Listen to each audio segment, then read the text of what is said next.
Il y a quelques semaines, j'ai partagé en story une vidéo d'un chauffeur Uber qui a vraiment été extraordinaire et qui a vraiment pris le rôle de doula avec un couple qui était monté dans sa voiture et la femme qui était clairement avec son réflexe d'expulsion, etc.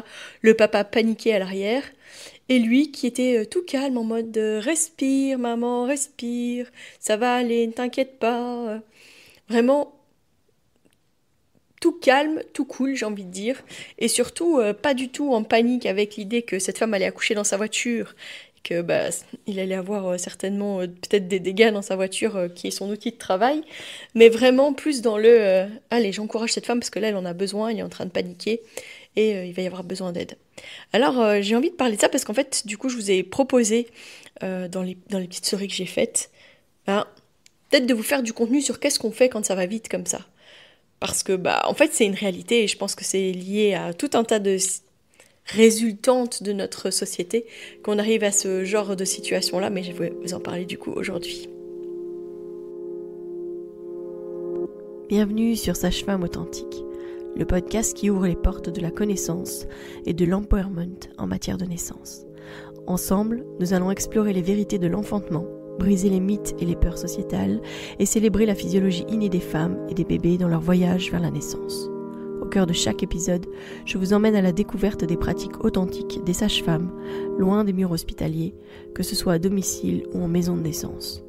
Je suis Mélissa Chambard, sage-femme et maman de 5 enfants, et ici je vous partage mon expérience, mes conseils pratiques, mes découvertes, ainsi que des histoires inspirantes de parents, de sages-femmes et de professionnels de la périnatalité. Ceci pour que vous soyez pleinement acteur de la naissance de votre bébé, peu importe le lieu où vous avez choisi de l'accueillir, dans l'authenticité, la bienveillance, la force et la puissance. Allez, vas-y.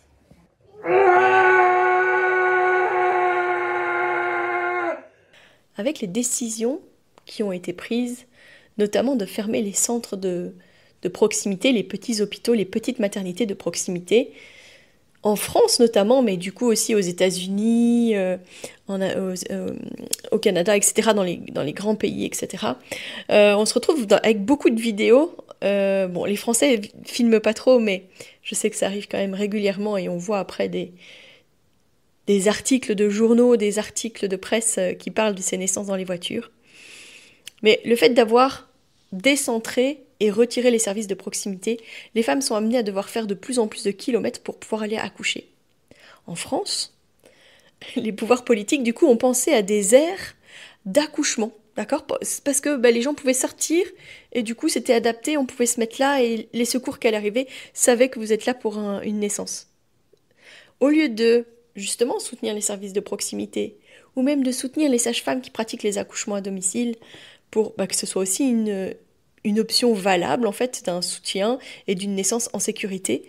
On les met en insécurité dans la voiture avec des aires pour pouvoir accoucher. Ou pire, on arrive à des systèmes où on propose des déclenchements parce que justement comme il y a de grandes distances, pour que ce soit plus facile et puis qu'on sache quand est-ce qu'on va à l'hôpital, etc. Ou parce que cette femme vient parce qu'elle pense être en travail mais qu'elle ne l'est pas, alors on lui propose une induction. Bon, c'est pas le débat du coup de l'accouchement dans la voiture, mais c'est quand même pour dire à quel point, en fait, les décisions qui ont été prises amènent à des dérives liées au fait de ne pas vouloir investir dans la santé de première ligne, dans les choses qui sont à la portée de tous.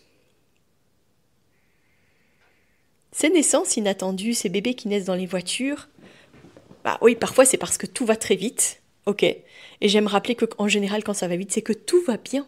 Le bébé est bien mis, tout est en place, voilà.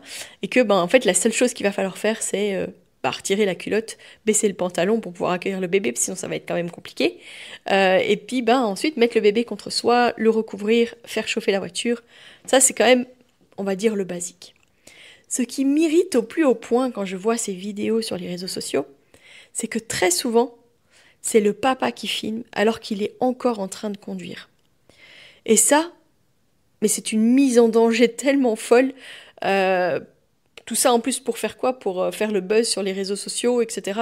Ça n'a pas vraiment de sens. Alors je comprends qu'on puisse vouloir avoir des vidéos de la naissance de son bébé, parce que je le vois bien, nous on filme très souvent les naissances pour les parents, mais alors on peut le mettre en mode statique, je l'accroche sur le support de mon téléphone, ça filmera ce que ça filmera, ou alors j'aurai peut-être que le son, mais voilà, mais en tout cas, je ne filme pas en même temps que je conduis. Et puis en fait, la meilleure idée, c'est quand même de s'arrêter. Surtout si elle est vraiment en train d'accoucher dans la voiture. Ça sert à rien de continuer à rouler, rouler, rouler, rouler si ça ne va pas. Si elle est vraiment sur le point d'accoucher, on s'arrête. Parfois, elle commence à pousser dans la voiture. Nous, on a eu une de nos patientes, il y a quelques mois, qui a eu ça. Le papa m'a appelé et il m'a dit, Mélissa, elle dit que ça pousse, qu'est-ce que je fais? Et je lui dis, t'es où là? Et il m'a dit, je suis à moins de 5 minutes. Je lui dis, alors roule, parce que t'as genre une contraction là pour arriver jusque moi. Roule, je t'attends sur le parking, je te garde une place, je t'attends sur le parking. Et voilà, mais si jamais vraiment ce bébé sort, arrête-toi. C'est le bon sens en fait. Mais c'est pas ce qui se passe. La plupart du temps, les gens continuent à rouler comme si la sécurité c'était d'arriver sur place, alors qu'en fait, il n'y aura pas cette sécurité-là parce que ce bébé va naître dans cette voiture. Donc la sécurité, c'est justement qu'elle se sente confortable, qu'elle se sente soutenue et pas qu'elle soit dans le stress de on pourrait avoir un accident ou on va jamais y arriver ou voilà. En fait, c'est juste bon, écoute ma chérie, là maintenant notre bébé va arriver, donc on va se poser, on va faire les choses bien. Limite, je vais ouvrir le coffre, je vais aller chercher un essuie pour pouvoir mettre sur le bébé après, etc. On se met en sécurité, on accueille ce bébé, puis après on avise. Est-ce que je suis très loin de l'hôpital? Et alors, est-ce que ça vaut le coup d'appeler un service médical, de transport médical qui va venir la chercher? Ou est-ce que, en fait, je suis plus très loin, je vais appeler la maternité, je vais dire que ma femme a accouché dans la voiture et qu'on arrive pour qu'il y ait des gens qui nous attendent à notre arrivée. Dans tous les cas, c'est ok, c'est bon, enfin voilà, vous pouvez prendre votre décision en conséquence, hein, mais voilà. Ce qui est sûr, c'est que moins il y aura de stress, mieux ce sera, et pour le bébé et pour la maman. Plus il y a de stress, plus j'augmente l'adrénaline, plus j'ai des risques aussi, en fait, qu'elle ait des difficultés à donner son placenta par la suite, etc., et que j'ai plus de risques de complications liées enfin en fait au bain hormonal dans lequel je le mets. Alors il y a des femmes qui accouchent, puis après qui sont en mode What? On a réussi, mais c'est fou, en fait, ça a été tellement vite. Ok, ça va, elle se sent bien et elle est surtout dans l'accueil de son bébé. Mais parfois, ça va être, mon Dieu, mais qu'est-ce qu'on fait là? Qu'est-ce qui va se passer si on est au milieu des embouteillages ou si on est évidemment dans une rue passante, etc. C'est compliqué, c'est évidemment compliqué. Donc clairement qu'il faut trouver l'espace, le lieu où on se rend en sécurité physique, mais aussi émotionnelle, qu'on soit pas observé, qu'il n'y ait pas des gens autour, que voilà, parce qu'on n'a pas envie d'être non plus la femme qui accouche comme une bête de foire avec des gens tout autour qui sont en mode oh là là, elle est en train d'accoucher celle-là, et t'as vu? Et limite que ce soit les passants qui sont en train de filmer la naissance de ce bébé. C'est sûr que les naissances dans les lieux qui sont pas prévus à la base, genre une voiture quand même, le mieux déjà c'est que quand on part en voiture, souvent la femme soit à l'arrière. Elle aura plus de place. Là, la maman dont je vous parlais là, de la maison de naissance, où le papa m'a appelé, au départ, elle était dans la place côté passager et elle s'était mise vraiment dans le trou. Elle avait mis ses fesses, voilà, sous le tableau de bord là. Je me suis dit, si elle avait vraiment accouché là, ça aurait été vraiment compliqué de la faire sortir de là, quoi. Donc le mieux, c'est parfois aussi de se mettre à l'arrière pour avoir un peu plus de place, quand même, un minimum de place, clairement. On a eu un bébé qui est né dans la voiture, à la maison de naissance, qui est né quelques mètres avant la maison de naissance, en fait. Il y a une rue qui est perpendiculaire à la rue dans laquelle on est, et ben ce bébé est né dans cette rue-là. Donc quand elle est arrivée sur le parking de la maison de naissance, Mélanie a ouvert la portière et ce bébé était encore en partie dans sa poche et commençait à respirer. Elle voyait la poche qui avançait et qui reculait au niveau de la bouche du bébé. Donc, évidemment, elle l'a aidé. Donc il venait tout juste de naître. Donc à nouveau, mais ça c'est que tout était bien mis, tout était prêt, etc. C'était un 5e bébé, donc on savait que ça allait être rapide. Moi je lui ai dit la prochaine fois, accouche chez toi, enfin ça t'évitera ce côté-là. Je pense que ça a convaincu son mari que effectivement si un jour il y avait un autre bébé, ce serait peut-être mieux qu'elle accouche à la maison. Mais voilà, donc il y a bien beaucoup de choses à dire sur ces naissances dans les voitures, mais surtout en fait penser aux besoins vraiment de cette femme qui est en train d'enfanter, de ce bébé qui est en train de naître. C'est vraiment la sécurité. C'est vraiment éviter le stress, parce que C'est beaucoup d'appréhension, beaucoup de stress, beaucoup de peur, et c'est normal. Mais le mieux, c'est vraiment de prendre le temps, de poser ce téléphone, de trouver un endroit où on est en sécurité, où on risque pas d'avoir d'accident, etc. Et où on peut se poser, puis où on peut, à la rigueur, aller chercher des choses dans le coffre de la voiture pour pouvoir notamment mettre sur le bébé, etc. Un petit bonnet, un essuie, et c'est tout. On n'a besoin de rien d'autre. Je rappelle que c'est pas nécessaire de couper le cordon. On met le bébé en peau à peau, on met quelque chose sur le bébé. Si on n'a pas d'essuie, on va mettre un pull, on va mettre un t-shirt. Enfin voilà, en tout cas, on va le couvrir. C'est le moment d'allumer le chauffage de la voiture aussi, hein, comme ça, on reste au chaud. Et puis, on garde le cordon intact.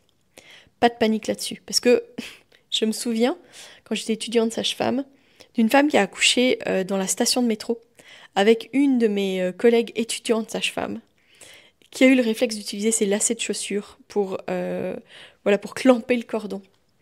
Ça veut dire que on était vraiment dans toujours l'idée qu'il y a un risque si on coupe pas, si on ne coupe pas la circulation sanguine dans ce cordon ombilical. Donc je vous le rassure et je vous le rappelle, le cordon c'est une aide. Le cordon c'est ok de le laisser, le bébé ne se vide pas de son sang dans le cordon quand il est né. Ça ne change pas en fait entre sa vie intra et extra-utérine. Donc ça, il n'y a pas de stress à avoir et en fait c'est bien mieux de le garder. Les femmes qui enfantent comme ça, on va dire par surprise dans un endroit pas prévu à la base, elle va être alerte. Elle va être alerte sur son bébé si elle trouve que il respire pas bien et tout ça. J'ai déjà vu des femmes qui mettent leur bouche sur la bouche et le nez de leur bébé et qui aspirent, puis qui crachent ce qu'elles pourraient absorber, aspirer à ce moment-là.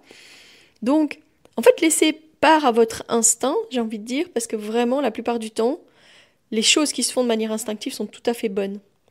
Personne va prendre ce bébé par les pieds et frapper au niveau de ses fesses comme on a pu le faire pendant des siècles, mais là, en général, quand on s'écoute, on prend le bébé contre soi, on le met au chaud, on le frotte et on lui parle. C'est bien mon bébé, oh là là, on a réussi à le faire. Mon Dieu, ça a été vite. Oh, tu vas bien, c'est bien, etc. On garde le cordon intact, on n'est pas du tout en train de penser technico-technique, mon bébé va se vider de son sang, etc. Et si elle trouve qu'il est un peu difficile, eh bien, elle va faire des gestes, elle va l'aider. On a vraiment besoin de remettre à nouveau ce qui est en train de se passer, cette expérience extraordinaire au centre de l'événement. Et non pas, effectivement, le téléphone, le fait de conduire encore, d'essayer d'aller encore plus proche ou je ne sais quoi. Parfois, quand on est vraiment loin, mettons-nous en sécurité. Donc ce que je veux vraiment que vous reteniez, c'est que si jamais un accouchement se produit dans une voiture, les bases sont vraiment toutes simples pour que ça se passe dans le calme, dans la sécurité. C'est essentiel pour la maman de se sentir entourée, protégée émotionnellement, physiquement, par son ou sa partenaire, enfin par la personne qui l'accompagne en tout cas, de rester présent et le moins stressé possible. Donc vraiment, s'arrêter, ça peut être vraiment la première décision à prendre, toute simple, pour vraiment créer comme cette bulle autour de cette maman et aider justement à ce que cette naissance se passe le plus sereinement possible. Et puis s'il y a besoin d'un petit coup de pouce, comme j'ai dit, la maman va avoir les réflexes, on souffle sur le visage du bébé, on met cette petite serviette, on le frotte un petit peu. Vous allez voir, tout va bien ça se passer. Et puis, si jamais, vraiment, vous pouvez aussi appeler les services de secours pendant que vous êtes en route et puis que vous vous rendez compte qu'elle va accoucher, et vous dites, bon, en fait, je vais me parquer, je suis à tel endroit, venez nous retrouver, parce qu'on peut très bien ne pas se sentir en sécurité, d'être seul dans les premiers instants, dans les premiers moments, etc. Et de savoir que quelqu'un arrive, ça peut aussi enlever une très forte pression sur les épaules de la personne qui accompagne. Alors, pour conclure, ce que j'aimerais que vous reteniez de tout ça, c'est que même si vous accouchez dans une voiture, et que ça peut sembler stressant, il y a vraiment des clés toutes simples pour que ça se passe le plus sereinement possible. On n'est pas là pour encourager les naissances sur la banquette arrière, hein, bien sûr. Hein. Et je pense que sincèrement, on devrait vraiment discuter de ces situations des femmes qui habitent très loin des hôpitaux et de voir qu'est-ce qui peut s'aménager. Je vois que nous, par exemple, on a des patientes qui habitent assez loin de la maison de naissance.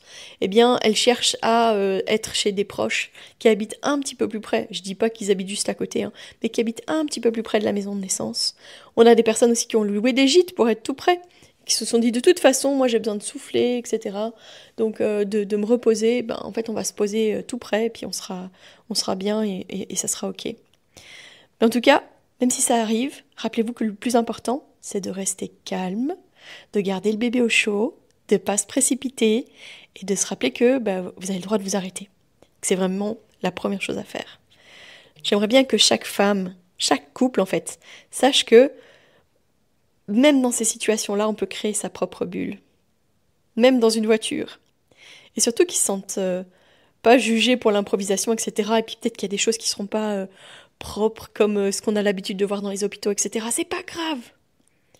Et au fond, c'est peut-être une belle leçon sur la force de ces bébés qui sont capables de se mettre au monde, le corps qui sait souvent ce qu'il fait. Et il s'agit juste de faire confiance et de s'adapter. D'où le besoin de sécurité, le besoin de se sentir contenu, soutenu, même si c'est pas physiquement, mais en tout cas de sentir que c'est ok en fait, ça va aller. Puis arrêtons de bricoler des solutions de dernière minute parce qu'on a fermé des services de proximité en fait. Soutenons les services de proximité, soutenons les maisons de naissance, soutenons les sages-femmes, les naissances respectées, et rappelons-nous que l'important c'est de replacer l'humain, le bon sens, au cœur de tout ça. Si cet épisode vous a parlé, en fait, si vous pouviez aller mettre des étoiles sur vos plateformes d'écoute, parce que j'ai regardé et j'en ai pas tant que ça. Et malheureusement, ça compte beaucoup pour le recensement sur les plateformes d'écoute. Et si vous trouvez que c'est du contenu de qualité et que vous avez envie justement que ça se diffuse, eh bien pour m'aider aujourd'hui, je vous invite juste à aller sur vos plateformes d'écoute et à aller mettre des étoiles. Merci de tout cœur à ceux qui le feront. Je vous donne rendez-vous mercredi. D'ici là, portez-vous bien.